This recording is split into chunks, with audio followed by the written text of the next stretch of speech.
Boa noite. Hoje o TJ Alfa é diferente. Você vai assistir a segunda parte da cobertura especial sobre sustentabilidade e meio ambiente direto de Manaus. Nós faremos uma viagem pelo estado do Amazonas. Serão 3 matérias. Nesta primeira, nós desvendamos o lado cultural da capital amazonense.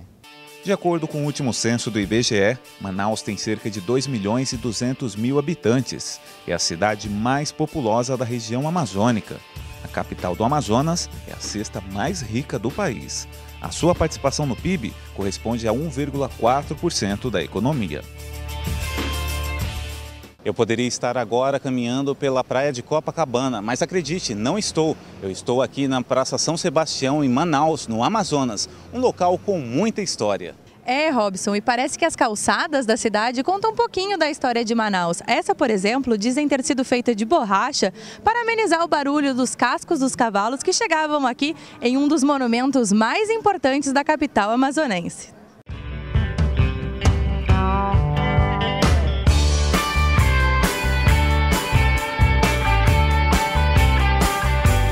O Teatro Amazonas tem capacidade para 701 pessoas, distribuídas em 3 andares de balcões e camarotes. Ele está aberto das 9 às 17 horas para visitações, além de um cronograma de apresentações durante o ano todo.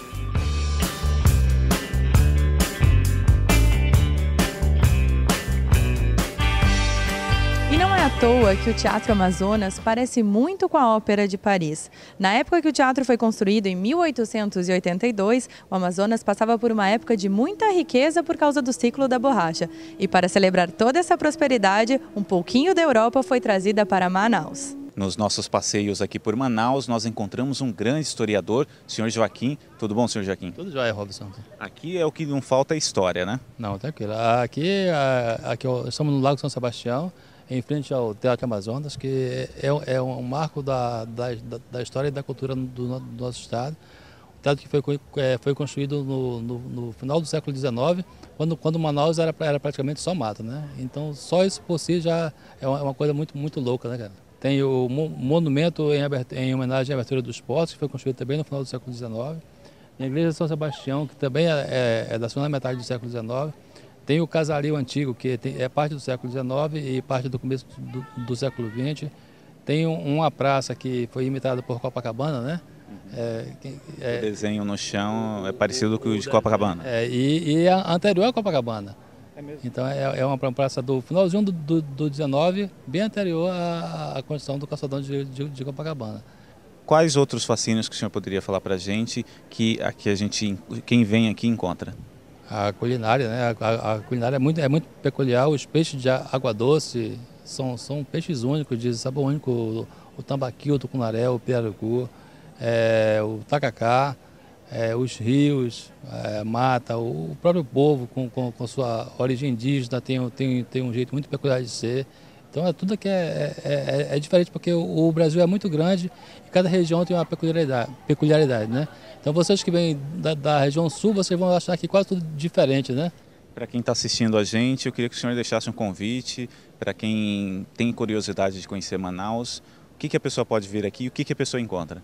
Bem, naturalmente é emblemático que às vezes os comerciais que se fazem da Amazônia só focam a parte ecológica de mata, de rios, mas Manaus é um grande centro cultural. Aqui no Teatro Amazonas nós temos vários festivais que a Secretaria de Cultura tem todo ano, tem festival de jazz, festival de ópera, festival de cinema.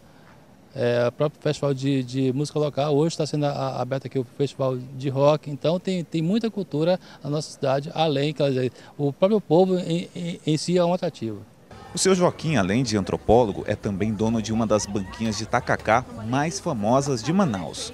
Não sabe o que é tacacá? A gente explica agora. O tacacá é uma iguaria típica da Amazônia, de origem indígena, servida em uma cuia, pintada com uma resina chamada cumati. Primeiro é colocado o tucupi, que é o caldo da mandioca, temperado com condimentos como alho e sal. Logo em seguida é acrescentada a goma, ou o amido da mandioca, e o jambu, que é uma erva anestésica com sabor picante. Aqui foi colocado também camarões secos e pimenta a gosto. Quem experimenta, recomenda. Se você fizer um estudo depois, você vai ver que aí um balanceio muito interessante nessa iguaria. Por quê? Porque você vê o tucupi, que é ácido, e o jambu, que ele já é alcalino, né? Então ele dá uma neutralizada nessa acidez. O jambu, ele é anestésico. É anestésico, é. A pessoa mordeu... Isso, de quem não está acostumado, você morde um pouco, você percebe, né? Sente. A gente já está acostumado a tomar, a gente quase não percebe, já está acostumado com o gosto desse, né? desse anestésicozinho aí, que é bom, muito bom. É impossível ir para Manaus e não visitar um dos largos mais bonitos do país.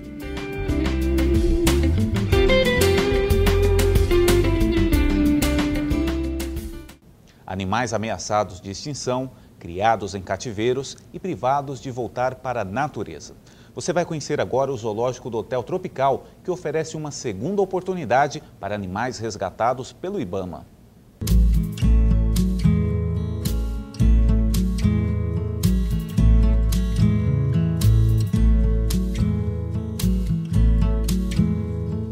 Um zoológico dentro de um hotel que tem 91 animais. Deise, aqui nós temos todos os tipos de animais. Todos os principais representantes da fauna amazônica. O zoológico do hotel ocupa uma área de 20 mil metros quadrados. Foi inaugurado em 1976, apenas com o intuito de expor alguns exemplares da fauna amazônica. E nós temos aqui a onça pintada. Qual é a história dessa onça pintada? Essa que está em exposição agora é a Jade. Ela vivia numa casa, num conjunto de luxo e ela foi uma apreensão do IBAMA. Como que era essa casa? Ela era maltratada? Ela vivia num lugar apertado, né, de 1 metro quadrado. 1 metro? É, 1 metro quadrado. Aí o IBAMA recebeu a denúncia e foi lá e pegou o animal. E ela teve algum prejuízo para a vida dela por causa de ficar nessa casa de 1 metro? Ela não desenvolveu como uma onça normal desenvolveria, né? E hoje, como que ela está aqui? Como que é a alimentação dela? Como que vocês cuidam dela aqui? Tem todo um protocolo de manejo para ela, né? Horário de alimentação, horário de tomar sol e tal. E tem todo o não entrar em contato com o humano, né? Com os tratadores que fazem o manejo dela. Mas nem todos os animais do zoo têm apenas histórias tristes. Essa macaquinha, por exemplo, já até apareceu em filmes sobre a Amazônia. E aqui nós encontramos uma verdadeira popstar, né, Deise? É a Nina, que fez o filme Tainá 2. Foi a macaca Zuzu do filme. E aqui você tem uma diferença que só eles... É uma particularidade. Só o macaco-aranha tem esse tipo de cauda, que funciona como um 5º membro. É como se fosse a palma da mão, olha. Tá vendo? É como se fosse a palma da mão. Todo mundo acha que tudo que é macaco tem essa cauda. Só 4 espécies de macaco tem essa cauda. O macaco-aranha, o barrigudo, que a gente viu, o bugio e o muriqui, que é um macaco da Mata Atlântica. E esse também é ameaçado de extinção? Esse é ameaçado de extinção, por perda de hábitat, que leva qualquer espécie a entrar para a lista, né, do lugar onde vive. Número 2, como é o maior macaco que a gente tem aqui na região, na floresta amazônica brasileira. Ele é muito caçado por causa da carne. E o número 3, a fêmea tem uma taxa reprodutiva muito lenta. Ela tem um filhote de 3 em 3 anos. Se o macaco barrigudo é novidade, o macaco prego já é um velho conhecido. Deise, aqui é uma das espécies mais conhecidas, né? Esse daqui é o macaco prego, que é o macaco sul-americano mais inteligente. Ele é comparado ao chimpanzé. Ele usa ferramenta, pega pauzinho, mete no cupinzeiro, no formigueiro. Eles lavam as coisas, pega pedra, bate no coquinho, na castanha. E aqui, quando a gente vai dar esse tipo de alimento para eles, a gente procura não facilitar, para que eles tenham um enriquecimento ambiental, tenha estímulos, né? Então a gente dá até pauzinho, garrafinha para ele pegar coisa dentro, com passas, furada e tal. E ele vive quantos anos? Esse daqui vive 45 anos, vive mais do que os outros, né? O zoológico também abriga várias espécies da fauna amazônica, com o intuito de deixar os animais mais próximos do seu habitat natural, trazendo o visitante para dentro dele e conscientizando sobre a importância de cuidar do meio ambiente. Deise, aqui não é só os animais que chamam a atenção, aqui a gente tem uma vasta vegetação que chama atenção também, né?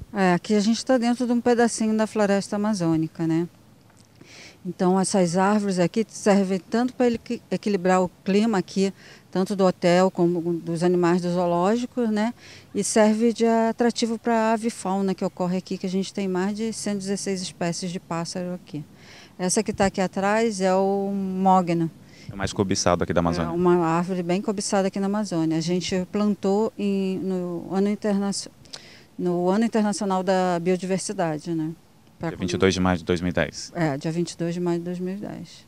E quanto tempo demora para eles ficarem com um tamanho como essas que a gente está vendo aqui atrás?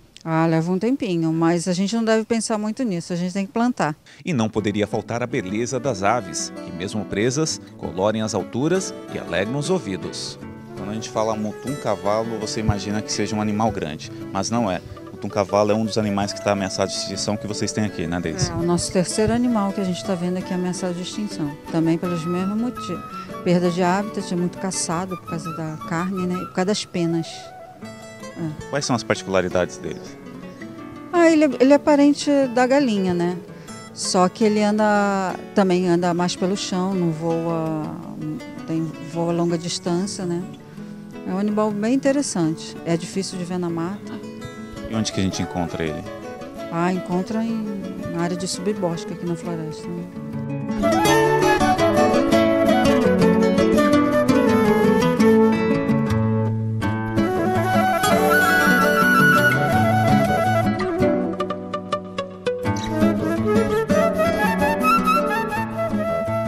Deise, nós estamos aqui na frente dos coatis. Fala pra gente um pouquinho sobre a história deles.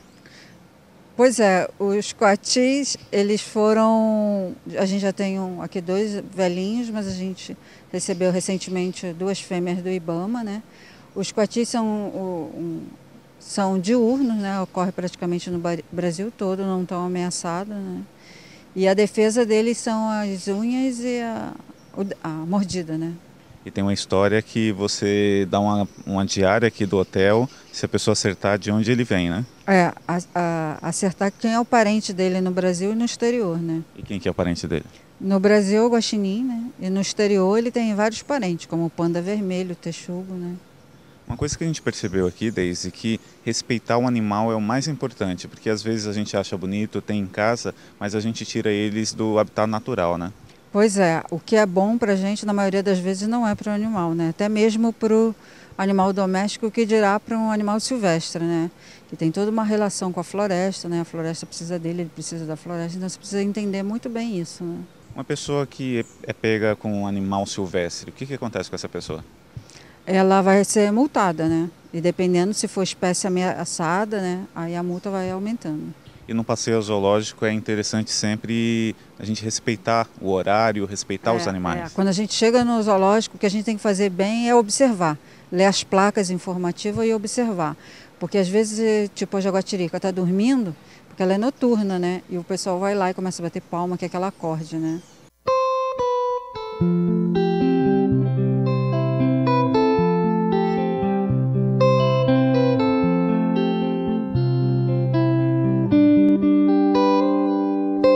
O que a gente tem que fazer é valorizar o que a gente tem, né? As florestas, os animais, que o homem não está separado disso, né? A gente está em perfeita união e tem que permanecer em harmonia, né?